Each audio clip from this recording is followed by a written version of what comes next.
All right, let's dive in. Today, we're tackling something I know a lot of you are curious about, the dark web. It definitely has a certain mystique. It does. It's hidden. You can't just, Google it. There are illegal things happening, but there's also whistleblowing, political dissent. It's complicated.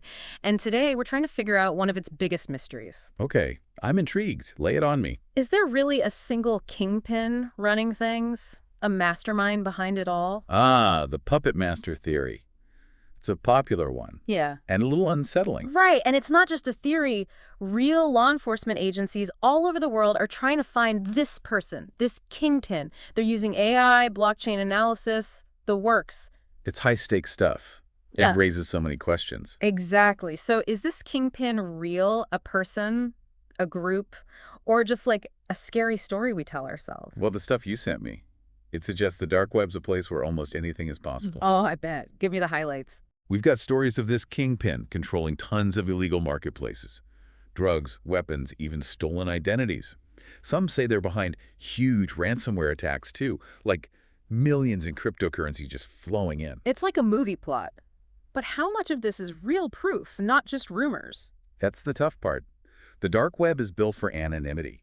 It's really hard to connect actions to specific people. Like trying to find a needle in a digital haystack. Exactly. But there are real-world examples that kind of back up this kingpin idea. You're thinking of Rosselbrick, right?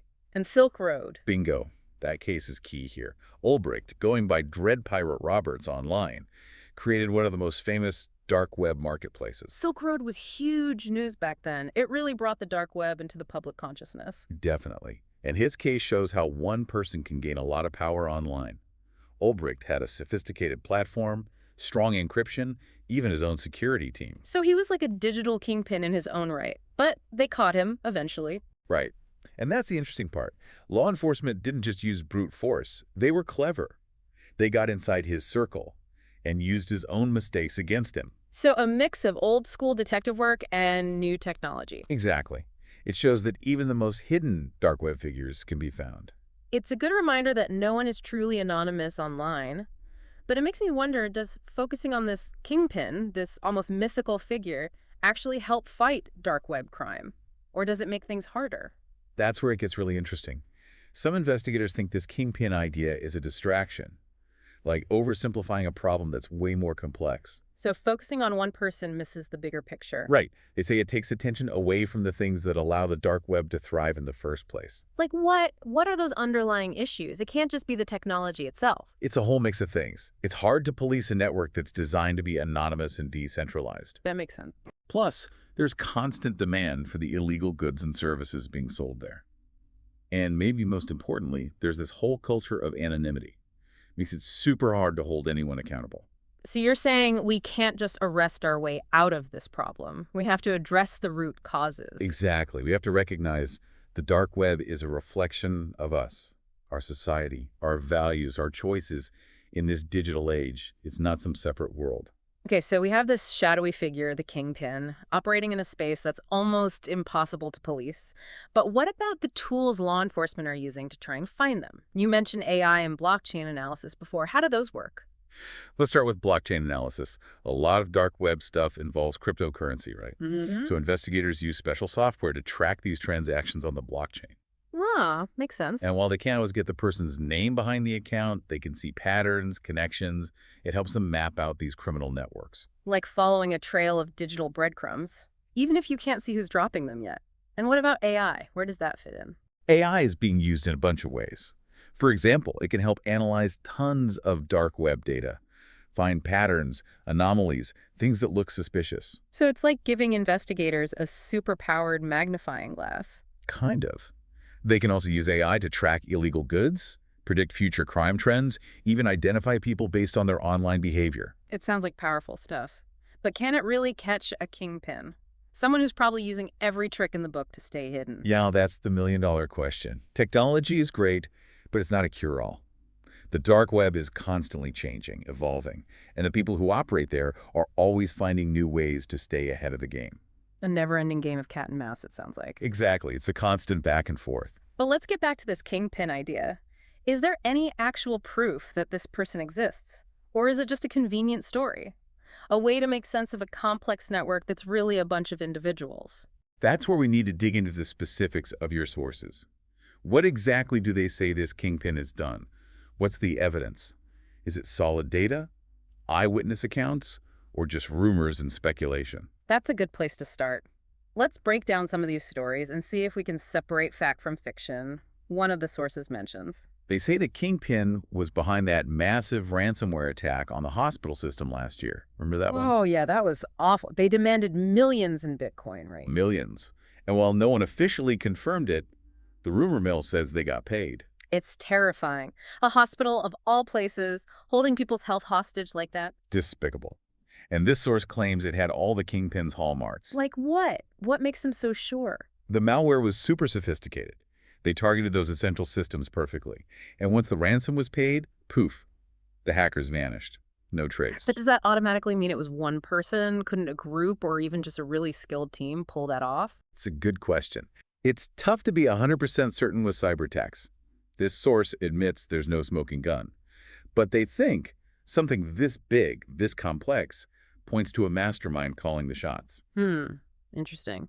But another source we have says this whole Kingpin thing is bogus, like a straight up myth. Right, they think it's human nature to want to blame one person to make a complex event easier to understand. So we create this bad guy figure to simplify things. Basically, they say the dark web is actually decentralized, chaotic. Blaming one person ignores how it really works. Okay, so it's less about a single puppet master, more like a network of individuals, all with their own goals, working under this umbrella of anonymity. Right on. And this source says obsessing over a mythical kingpin makes us miss the real problem. Those systemic issues we talked about earlier, they're what let this stuff flourish. Things like easy access to hacking tools, cryptocurrency making it easy to move money around. It's exactly. Plus, the lack of global cooperation on cybercrime. They think if we tackle those problems, the dark web becomes way less appealing to criminals, kingpin or no kingpin. Makes sense. It's like, forget the boogeyman, fix the broken system that allows him to exist in the first place. Exactly. But here's the thing. Even if this kingpin is a myth, people believing in it, that has power too, right? It's like a self-fulfilling prophecy. Kind of. That fear, that uncertainty, criminals can use that. Especially for people who don't really understand the dark web, this shadowy figure controlling everything can be scary. It can make people hesitate to report crimes or cooperate with investigations or even just talk about it. Right. So the myth itself becomes a weapon, even if there's no real person behind it. So we have these two opposing ideas, evidence hinting at a mastermind, but also arguments that it's a myth, a distraction. How do we reconcile those? I think acknowledging that both sides have a point is crucial. The dark web isn't simple. It's a place where individuals can gain power, but it's also decentralized, where lots of actions together create a huge impact. So it's not a yes or no, it's both at the same time. Exactly. And understanding that nuance is key. We can investigate individual crimes, go after specific people, while also realizing that there are bigger issues at play. It's not about picking a side.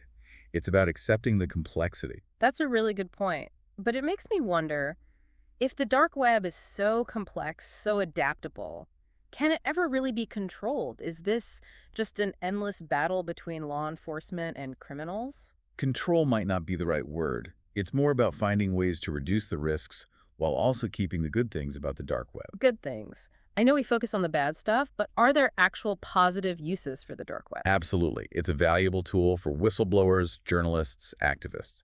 Especially in places with oppressive governments, it allows them to communicate safely and anonymously. Their voices wouldn't be heard otherwise. Wow, I hadn't thought of it that way. So the dark web is like any powerful tool. It depends on who's using it and what for. Precisely. It all comes back to individual responsibility. The dark web isn't some abstract thing. It's people making choices. And those choices matter. So even without a kingpin calling the shots, there are still countless people responsible for the harm being done? And countless people working to fight back against that harm.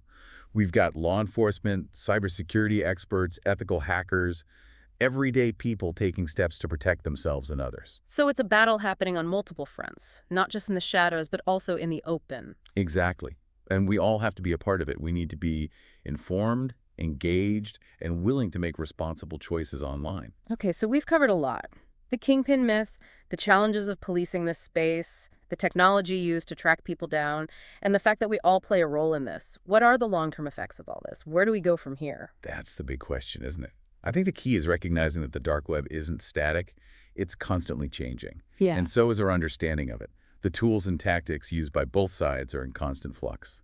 It's not just cat and mouse, it's more like chess, right? Each move creates new possibilities and new challenges. Exactly. And the stakes are incredibly high. The dark web has the potential to be both a force for good and a source of immense harm. How we navigate that duality will shape the future of the internet and of society as a whole. We can't just ignore it and hope it goes away. Right. We need to stay informed, adapt to new threats, and work together to make the digital world safer and more ethical. It's a multi-pronged approach then, combining technology, education, and a collective commitment to making things better. Exactly. There's no easy fix, no one solution. We need governments, tech companies, law enforcement, and everyday people all working together. Well, I think it's safe to say that we haven't definitively solved the mystery of the dark web kingpin today. True. But maybe that wasn't the point. Maybe the real value is in understanding this digital landscape better as a whole. Understanding the forces at play, both good and bad. Exactly. And arming ourselves with the knowledge to navigate it responsibly and ethically. Before we move on, any final thoughts for our listeners who might be interested in digging deeper into this on their own? I'd say the most important thing is to be critical. Don't just accept everything you read or hear as truth.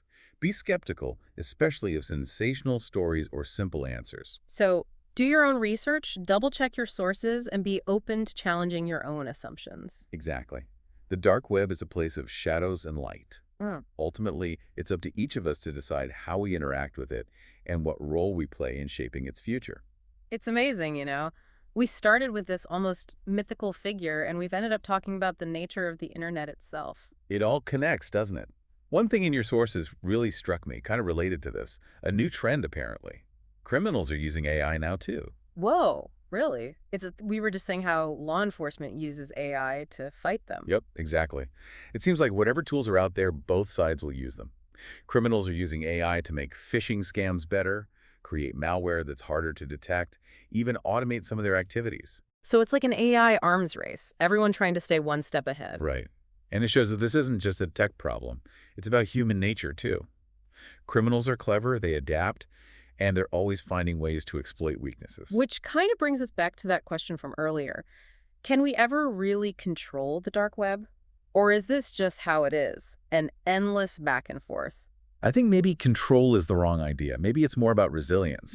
Like, how do we make our systems, the tech and our society, strong enough to handle the challenges that come with this digital age? So not eliminating the dark web, but making it tougher for criminals to use it, right? Yeah, And easier for the good guys to track them down. exactly. And just as important, we got to help people protect themselves. Yeah. Digital literacy, online safety, encouraging everyone to be responsible online. So it's a team effort. We need a bunch of things working together. Absolutely. No one solution fixes everything. It takes governments, tech companies, law enforcement, and everyday people. We all have a part to play. So as we wrap up this deep dive, it seems like the dark web kingpin, that mystery's still unsolved.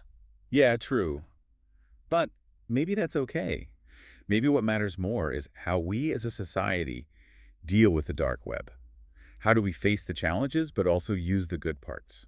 This whole conversation has really opened my eyes to how complex this all is. It's fascinating, isn't it? Yeah. And remember, it's not over. This is just the beginning of a much bigger conversation about the future of the internet and our place in it. Right. We might not have all the answers, but at least we have a better understanding of what we're dealing with. Exactly. We've got the knowledge now. It's up to us to use it wisely. Well said. Thanks for joining me on this journey into the digital unknown. I hope everyone listening found it as eye-opening as I did. The pleasure was all mine. And to our listeners, remember, the dark web is a reflection of us. What will your reflection be? Until next time, stay curious, stay informed, and stay safe.